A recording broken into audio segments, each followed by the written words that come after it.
So the question is, find the number of different ways in which 8 different books can be distributed among 3 students if each student receives at least 2 books.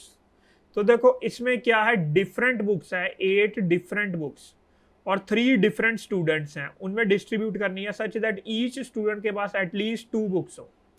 तो देखो हम 8 की possibility बनाएंगे कि 3 students में कैसे distribute होगी. It can be 2 2 4 और इट कैन बी 2 3 3. यही 2 केस पॉसिबल हैं 3 स्टूडेंट्स के पास 8 डिफरेंट बुक्स को डिस्ट्रीब्यूट करने का, ताकि हर स्टूडेंट के पास कम से कम 2 बुक्स हो. तो 2 2 4 देखो कैसे अरेंज हो सकती है. 2 2 4 अगर स्टूडेंट 1 2 3 है, इट कैन बी 2 4 2 और इट कैन बी 4 2 2. तो 3 वेज से हम 2 2 4 को डिस्ट्रीब्यूट कर सकते हैं अमंग 3 स्टूडेंट्स. ये फर्स्ट स्टूडेंट है S1 S2 S3.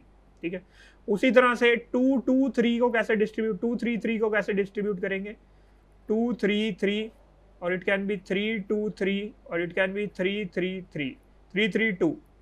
तो 3 different ways for 2 2 4 and 3 different ways for 2 3 3. उसके बाद देखो हमने क्या करना है, जैसे 2 2 4 है तो इसके वेज डिस्ट्रीब्यूट करने हैं. कैसे होंगे इसके वेज, कैसे फाइंड करेंगे हम कि 2 2 4 डिफरेंट बुक्स है ना.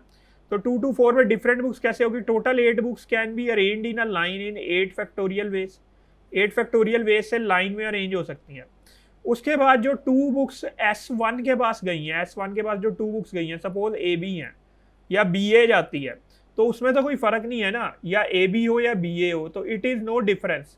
तो इसको 2 फैक्टोरियल से डिवाइड करेंगे, क्योंकि दोनों बुक्स जो S1 के पास गई है उनका इंटरनल अरेंजमेंट मैटर नहीं करेगा.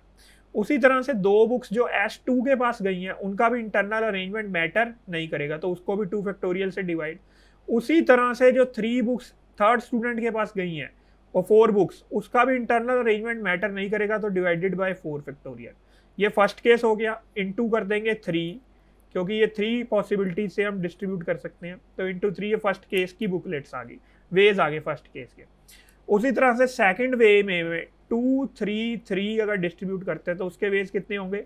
8 factorial divided by 2 factorial for the first student, 3 factorial for the second student, 3 factorial for the third student into 3. तो ये हमारे पास टोटल वेज आएंगे 8 factorial over 2 factorial 2 factorial 4 factorial into 3 plus 8 factorial over 2 factorial 3 factorial 3 factorial into 3. तो ये veg calculate करते हैं. 8 into 7 into 6 into 5 divided by 2 into 2, 4 factorial cancel हो जाएगा, तो इंटू 3 प्लस यहाँ पर 8 into 7 into 6 into 5 into 4 into 3 divided by 3 factorial cancel हो जाएगा, 2 इंटू 2 फैक्टोरियल इंटू 6. तो ये हमने कैलकुलेशन करनी है. ये कैलकुलेशन करते हैं यहाँ पे कितना आएगा. तो ये कैलकुलेशन करते हैं. तो फर्स्ट केस में क्या बनेगा, 2 2 कैंसिल हो जाएगा, 4 से यहाँ पर 2 आ जाएगा, तो बन जाएगा 14 इंटू 30 इंटू 3. ये फर्स्ट केस हो गया. प्लस सेकंड केस क्या बनेगा, 6 कैंसिल हो गया, 2 को कैंसिल कर दें यहाँ से, तो ये बन जाएगा 56 इंटू 30. तो ये टोटल वेज आ जाएंगे. 14 इंटू 3 कितना हो जाएगा, 42 इंटू 30 प्लस नेक्स्ट बन जाएगा 56 इंटू 30. तो ये हमारे पास वेज बन जाएंगे. इसको टोटल कैलकुलेट करते हैं हम, तो ये बन जाएगा 42 into 30, this is 1260, this will be 1260 plus 56 into 30, that will be 1680. तो दोनों को ऐड करें तो बन जाएगा 1680 प्लस 1240, 2940. तो ये हमारा आंसर होगा 2940.